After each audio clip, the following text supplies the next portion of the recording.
உறவுகளுக்கு வணக்கம். நான் உங்கள் நெல்லை பாலு. உறவுகளே, 2-3 தினங்களுக்கு முன்பு குளோபல் 360ன்னு சொல்லி ஒரு யூடியூப் சேனலில் அண்ணன் முத்து ரமேஷ் நாடார் அவர்கள் அருமையான ஒரு பேட்டி ஒன்று கொடுத்துருந்தாங்க. அதில் நிறையா சொல்லியிருந்தார். ஒரு சமூகம் மிகப்பெரிய பொய்யான கட்டமைப்பை கொண்டு தான் பயணிச்சுக்கிட்டு இருக்குன்னு சொல்லி மிகப்பெரிய இதை சொல்லியிருந்தார். அதை கடைசியாக சொல்லியிருந்தார், தேவைப்பட்டால் முத்துராமலிங்கம் அவர்களுடைய உண்மை வரலாற்றை பொது வெளியில் பேச தயாராக இருக்கும் அப்படின்னு அண்ணன் அன்புக்குரிய முத்து ரமேஷ் நாடார் அவர்கள் சொல்லியிருந்தார். அதை தொடர்ந்து நவமணி அவர்களும் அதே யூடியூப் சேனலில் ஒரு சில பேட்டிகள் கொடுத்துருந்தாரு. அதெல்லாம் பொய் அப்படி இப்படின்னு சொல்லியிருந்தார். ஆனால் நம்ம ஓரளாக படித்து தெரிஞ்சது குற்றப்பரம்பரை சட்டம் என்பது இவர்களுக்காக மட்டும்தான், அதாவது மறவர் சமூக இவங்களுக்காக மட்டும்தான் குற்றப்பரம்பரை, அதாவது குற்ற செயலில் ஈடுபடுவதற்கான சட்டமாகத்தான் அதை கைரேகை சட்டம் என்று சொல்லக்கூடிய குற்றப்பரம்பரை சட்டத்தை அமல்படுத்தியிருந்தாங்க. அந்த சட்டத்தை எதிர்த்து ஒரு சமூகம் மட்டுமல்ல, ஒட்டுமொத்த சமூகமும் அந்த மக்கள் இந்த மாதிரியான தற்போதைய நிலை அந்த மாதிரியான செயல்களில் ஈடுபடுவதில்லைன்னு சொல்லி அந்த சட்டத்திற்கு எதிராக மிகப்பெரிய போராட்டத்தை வலுப்படுத்தி தான் அந்த குற்றப்பரம்பரை சட்டத்தை நீக்கணும். அது அதில் தேவேந்திர குல மக்களுக்கும் ஒரு இது இருக்குது, பங்களிப்பு இருக்குது. நாடார் சமூக மக்களுடைய பங்களிப்பு இருக்குது, செட்டியார் மக்களுடைய பங்களிப்பு இருக்குது. அனைத்து சமூக மக்களுடைய பங்களிப்பும் குற்றப்பரம்பரை சட்டத்திற்கு எதிராக இருந்தது என்பது எல்லாருக்கும் தெரிந்த உண்மை. அதே போல் ஐஎன்ஏவில் இருந்தவர்கள் அனைத்து சமூக மக்கள் இருந்தாங்கங்கிறது அனைவருக்கும் புலன்பட தெரிந்த உண்மை. அதில் இவங்க தான் இருந்தாங்க, குறிப்பாக இவங்க தான் இருந்தாங்கங்கிற தமிழர்களுடைய பங்களிப்பு பெரிய பங்களிப்பு. அதிலே தமிழகத்தில் உள்ள பல்வேறு சமுதாயத்தை சமூகத்தை சார்ந்தவர்கள் இருந்தாங்கங்கிறதும் குறிப்பு. சரியா? அதாவது இவங்க தான் இருந்தாங்க, இதை நாங்கள் தான் கொண்டாடுவோம் அப்படிங்கிறதுக்கு எவனுக்கும் அதில் உரிமைகள் கிடையாது என்பதையும் அண்ணன் முத்து ரமேஷ் நாடார் அவர்கள் தெளிவாக சொல்லியிருந்தாங்க. அதே போல் தான் இங்கேருந்து நாங்கள் ஆள் அனுப்பணும் அப்படிங்கிறதையும் அவர் அண்ணன் தெளிவாக பேசியிருந்தார். அது அந்த அந்த ஒரு அமைப்புக்கு மிகப்பெரிய பங்களிப்பு கொடுத்தது, அதாவது பண்டு நிதி உதவி செஞ்சது செட்டியார் சமூகத்தை சார்ந்தவர்கள் என்பதையும் மிக தெளிவாக அண்ணன் சொல்லியிருந்தார். அது நிறைய பேர் அந்த காணொலி பதிவை பார்த்துருப்பீங்கன்னு நினைக்கேன். இல்லை அப்படின்னா அந்த சேனலுடைய லிங்க்கு நம்ம சேனல் கீழே இருக்குது, அதை நீங்கள் பார்த்துக்குங்க, பார்த்து தெரிஞ்சுக்கங்க என்ன சொல்லியிருந்தார் அப்படிங்கிறத. அதையும் மறுத்து நவமணி அவர்கள் பதிவு சொல்லியிருந்தார். இல்லை அதெல்லாம் அப்படிலாம் கிடையாது அப்படின்னாங்க. அப்புறம் நிறைய சொல்லியிருந்தார், அந்த ஆட்டுக்குட்டி கதையை சொல்லியிருந்தார்.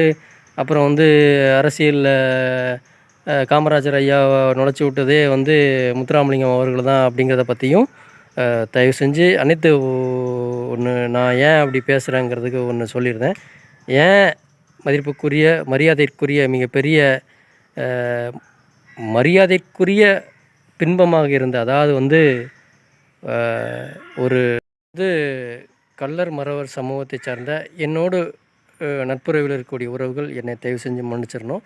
ஏன்னா நான் என்னடா அவரும் இப்படி பொதுத்தலங்களில் முத்துராமலிங்கம் அப்படின்னு சொல்கிறாருன்னு சொல்லி வருத்தப்படுவீங்க. அதுக்கு நான் மிகப்பெரிய உங்கள் இடத்துல மன்னிப்பு கோரிக்கிறேன்.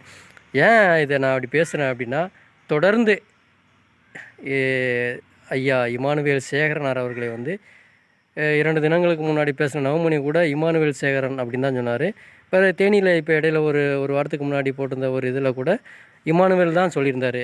அதனால் என் சமூக தலைவருக்கு சரியான மரியாதை கொடுக்காதவர்களுக்கு, அதை சமூகத்தை சார்ந்தவர்களுக்கு நானும் இது மாதிரியான காணொலி மூலம்தான் நம்ம கண்டனத்தை தெரிவிக்க முடியுமே ஒழிய வேறு வழி கிடையாது. ஏன்னா இதை பார்த்தாவது இனிமேல் இந்த சமூகம் அல்ல, எந்த சமூகத்தை சார்ந்தவர்களை பேசுவதற்கு முன்னாடி திரு ஐயா அப்படின்னு போட்டு மரியாதையை பேசணும் அப்படிங்கிறது தான் என்னோடய வேண்டுகோள். அதனால தான் நான் இந்த மாதிரியான பதிவுகள் போடுறேன். அதாவது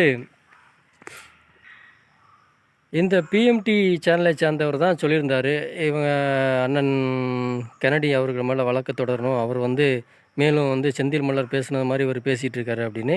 கென்னடி அவர்கள் பேசுனதில் எந்த தவறும் கிடையாது. இதில் நம்ம இன்னொன்று என்னென்னா, கிழுவை நாட்டவர்கள்னு சொல்லி அதில் இருக்குது. நம்ம ஒரு சில இதில் ஏடுகளில் இருக்குது, நம்ம அதை பார்த்துருக்கோம்.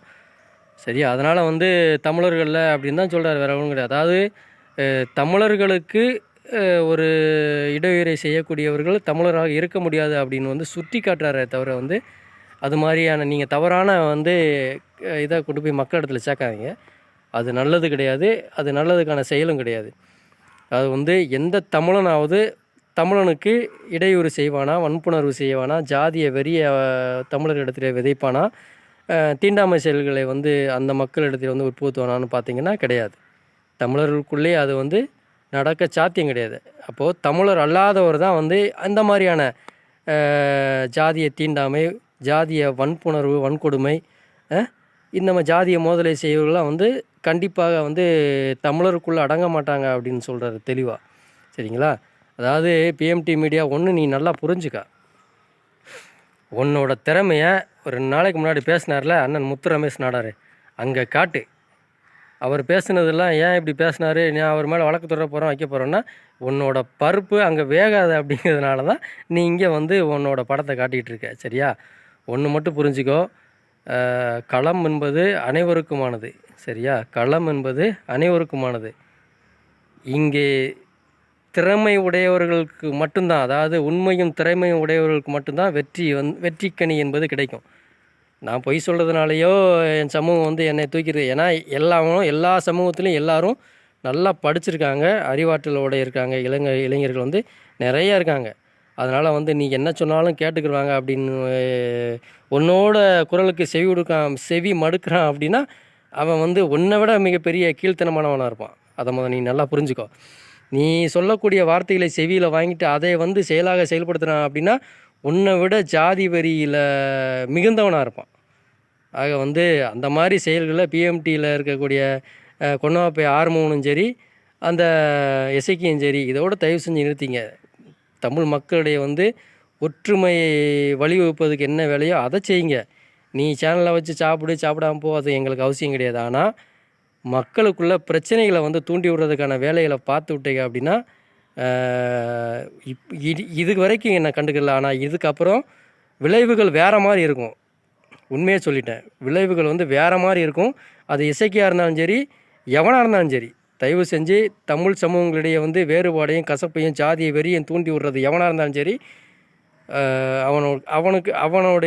அவனுக்கு வந்து நடவடிக்கைகள் வேறு மாதிரி இருக்கும். தயவு செய்து அது மாதிரியான செயல்களை நிறுத்திக்கிட்டு ஒற்றுமைக்கு என்ன வழி செய்யணுமோ அதை நீங்கள் செய்யுங்க. தொடர்ந்து சின்ன சின்ன விஷயங்கள்லாம் ஊதி சமூக மக்களிடையே பிரச்சனையை தூண்டி விட்டது போதாதா இது வரைக்கும்? ஏண்டா நீங்கள் எந்த விஷயத்துலையாவது வந்து இது பண்ணியிருக்கீங்க பாரு, தப்பு மேலே இருக்கும், ஆனால் நீ நல்லவ மாதிரி காட்டுவேன். ஆனால் ஆதாரங்களை போய் அங்கே காட்டினவுடனே ஐயோ போச்சா மாட்டிக்கிட்டோமா அப்படின்னு ஓடிடுது. ஏன்டா அந்த நாய் வேலைகள்லாம் பார்க்கிங்க? திருந்துங்கடா டே. இனிமேலாவது நம்ம பின்னாடி இத்தனை பேர் இருக்காங்க, இளைஞர்கள் இப்படி இருக்காங்க, அவங்கள எப்படி வழிநடத்த போகிறோம் அப்படிங்கிறத யோசிங்கடா, சிந்திச்சு செயல்படுங்கடா. நீ நல்லா இருக்கணும் அப்படிங்கிறதுக்காக ஆயிரக்கணக்கான இளைஞர்களை போய் அவங்களோட வாழ்க்கையை வந்து குற்ற வழக்குகள்லையும் குற்ற பின்னணிலையும் போய் சேர்த்து விட்டுனா அவனை வளர்த்த அந்த குடும்பம் எவ்வளோ கஷ்டப்படுவாங்கன்னு தெரியுமா உனக்கு? அண்ணன் முத்து ரமேஷ் நாடார் பேசுனதை வந்து கேட்டுக்கிட்டு சகிச்சு செரிமானம் ஆகி போயிடுச்சு. அதை நீ உன்னால் ஒன்றும் பண்ண முடியல. அண்ணன் தமிழர் உரிமை மீட்பு களத்துடைய அண்ணன் கென்னடி அவர்களை வந்து நீ இப்படி பேசுகிற, வழக்கு தொடரணும் வைக்கணும் அப்படிங்க. என்னடா அப்படி அவர் பேசிட்டார்? என்ன அசிங்கமாக பேசியிருக்காரு? உனக்கு உங்ககிட்ட வரலாறு இருக்குது, ஆவணங்கள் இருக்குன்னா அது மூலமாக சமர்ப்பண்ணு, அது மூலியமாக பேசி சண்டையை தூண்டி விடுற வேலையை பார்க்காதா? சரியா? சகுனி வேலையை நிப்பாட்டுங்க. முதல்ல சகுனி வேலையை நிப்பாட்டுங்க, அந்த வேலையை பார்க்காதீங்க. நம்ம கூட இருக்கக்கூடிய இளைஞர்கள் நம்ம எப்படி இருக்கோமோ அதே மாதிரி அந்த இளைஞனும் இருக்கணும் அப்படிங்கிறது ஆசைப்படுங்க. சரியா? நம்ம நல்லா இருக்கணும் அப்படின்னா நமக்கு பின்னாடி இவங்கெல்லாம் ரத்தக்கரையோடு நின்னா தான் நம்ம நல்லா இருப்போம் அப்படின்னா அது வந்து ஈன பொழப்புக்கு சமம், ஈனமான செயல்களுக்கு சமமானது. சரியா? அதனால் திருந்துங்க. பிஎம்டியில் உள்ளவங்க வந்து அந்த சேனல் நடத்தக்கூடிய தம்பியாக இருக்கட்டும் சரி, இசைக்கியாக இருக்கட்டும், திருந்துங்க. நம்ம சுற்றி உள்ள இளைஞர்களுக்கு நல்ல தகவலை கொண்டு போய் சேருங்க, நல்லதை செய்யுங்க. யாருமே இது பண்ண மாட்டாங்க, எந்த இதுவுமே பண்ண மாட்டாங்க. சரிங்களா? நம்ம குற்றங்கள் செய்பவர்களுக்கு வந்து உறுதுணையாக இருந்துக்கிட்டு அதை வந்து மேம்படுத்தி பேசுவது வந்து நல்லது கிடையாது. அதை நீங்கள் தயவு செஞ்சு திருத்திக்கன்னு சொல்லி கேட்டுக்கிறேன் பிஎம்டி மீடியா. தம்பி ஆறுமுகத்துக்காக சொல்கிறேன். இதுக்கப்புறம் நீ இதை வந்து மிகப்பெரிய அளவில் கொண்டு போன அப்படின்னா அண்ணன் முத்துரமேஷ் அவர்களை கூப்பிட்டு தம்பி தினேஷ் மலர் அவர்களுடைய சேனலு, எங்ககிட்ட 2-3 சேனல் இருக்குது. அந்த 3 சேனல்களுடைய நேர்காணலுக்கு வர வைப்போம். தம்பி தினேஷ் மலருடைய சேனலுக்கு நேர்காணல் வைப்போம். பாண்டிய டிவிக்கு நேர்காணல் வர சொல்லுவோம். ஏகப்பட்ட சேனலுக்கு நேர்காணல் வர சொல்லி இன்னும் பழையபடி வந்து வளர்க்கறதுக்கான வேலையை நீ பார்த்து விட்றாத. தயவு செஞ்சு திருக்க, அவ்வளோதான் சொல்லுவேன். பிஎம்டியில் இருக்கக்கூடிய தம்பி, நீ திருந்திக்கிட்டேன்னு நல்லாயிருக்கும். ஏன்னா நீ வயிறு நிறைக்கணும், வேறு வழி கிடையாது, உன் உடலில் வலிமை இல்லை அப்படிங்கிறதுக்காக இந்த சேனலில் வழி நடத்தி கொண்டு போகிற, ரைட், ஓகே. ஆனால் அந்த சேனல் மூலம் வந்து இளைஞர்களை வந்து தவறான பாதைகளுக்கு வழி நடத்தி கொண்டு போகிறத வந்து யாராலும் ஏற்றுக்கொள்ள முடியாது. அது எந்த சமமாக இருந்தாலும் சரி, பார்த்துட்டு சும்மா இருக்க முடியாது. நடவடிக்கைகள் வேறு மாதிரி இருக்கும். ஆக பிஎம்டி மீடியாவை சேர்ந்தவர்கள் வந்து திருந்துங்கள், இல்லை என்றால் திருத்தப்படுவீர்கள். தமிழக முதல்வர் அவர்கள் தமிழகத்தில் அமைதி நிலைமையை சீர்குலைக்க செய்யும் செயல்களை வந்து செய்பவர்கள் யாராக இருந்தாலும் சரி, உடனடியாக தமிழக காவல்துறைக்கு ஆணையிட்டு அவர்கள் மீது தகுந்த நடவடிக்கை எடுக்க, அதாவது வந்து தண்டனைகளை வந்து கடுமையாக்குங்கள்னு சொல்லி கேட்டுக்கிட்டு, மேலும் நல்ல ஒரு செய்தியோடு உங்களை சந்திக்கும் வரை உங்களிடமிருந்து விடைபெறுவது என் மக்களின் மீது என்றும் அக்கறை கொண்டவனாய் நெல்லை பாலு. நன்றி, வணக்கம் உறவுகளே.